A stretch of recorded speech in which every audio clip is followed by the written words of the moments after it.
What if the real value of Rich Dad Poor Dad isn't just in the book, but in what people felt after reading it? From jaw dropping realizations to life altering mindset shifts, today we're diving into the most powerful comments left under Rich Dad Poor Dad summaries, especially from the legendary video by Escaping Ordinary. These are raw, honest, and possibly more insightful than the book itself. Let's begin.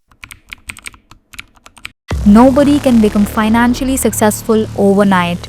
They put in background work, but we tend to see the finished part. Fear is a dangerous component hindering us from taking bold steps we need in order to reach our goals. I was able to increase my portfolio by 289k dollars in months. You have to seek for help in the right places. My favorite part in Rich Dad Poor Dad was when Rob wanted to buy a Porsche and Kim told him to buy a rental property to pay for the Porsche. The point is that you keep the house and the Porsche. If you straight up buy the Porsche, you don't get the house. A friend of mine recently received an inheritance from her mother, a house that is completely paid off in Arizona worth around $300,000. She sold the house and bought a car. What did she do wrong? She could have kept both the house and the car had she just rented out the house. Now she lost the house and only has the car, and she's still broke. Fortunately, I had a college economics teacher that taught me a lesson at 18. The lesson was, for every huge, frivolous purchase you make, you need to have an investment double its worth. This doesn't necessarily mean you should always invest when you make a purchase. It simply means living within your means.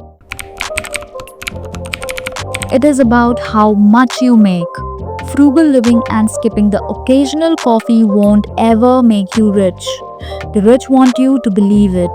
When you try to save, you end up being comfortable in the job you already have, instead of being dissatisfied and looking for better options. I went from trying to save every penny to thinking of ways to increase my income by diversifying income streams. Worked out a lot. Seriously, instead of penny pinching, think of your strong skills and how they can earn you money. Active, passive, doesn't matter in the short run. The book Untold Business Masterclass speaks volumes why people don't earn a lot of money. Is anyone else obsessed with secret pathway to triumph? It's like discovering a secret treasure map for wealth. Now, this shows us how different people perceive things differently. The first comment tells us that the book says, I know you're poor, but if you were rich, you could buy an apartment complex and make money from that.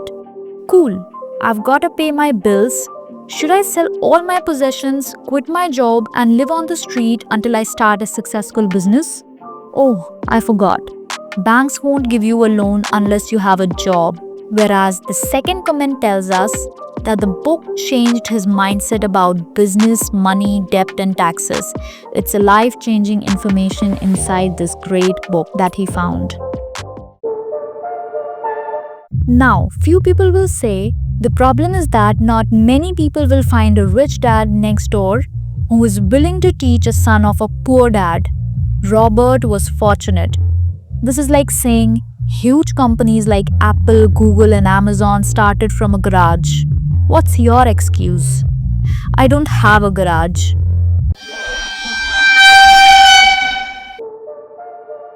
You're only as good as the decisions you make today with the money you have.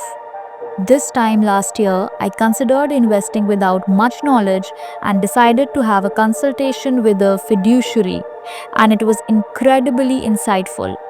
1 year and a couple of months in, I am almost debt-free. I truly cannot stress enough how helpful experts in this field are. Everyone has been preaching buy now. Stocks are at a discount. But I've been buying stocks at a discount since the beginning of the year, and yet the cycle continues with more losses. I know the idea is to hold long term, But God, I could really give anything to see some growth happen to my portfolio. In reply, there are actually a lot of ways to make high yields in a crisis, but such trades are better done under the supervision of a financial advisor. This makes it sound so easy. I grew up in a quickly developing touristic place and I have met way too many millionaires. They all have three things in common. They are negotiating everything, trying not to spend even at others' expense. Second, they all are heirs of millionaires. They just grew up with the money from their parents' grandparents. Even if they started on their own, they had the financial privilege to do so, from real estate to shipping companies to anything. Bonus, most of these people's ancestors acquired the money in illegal ways. Third, they grew up in an environment that taught them how to keep making money. Example, buy a villa to enjoy your vacations, rent it to others when you're not there. Most of the people I know in my life have their own business. No matter how hard you work and adjust to the modern times, etc., it's a big matter of luck and timing to get rich.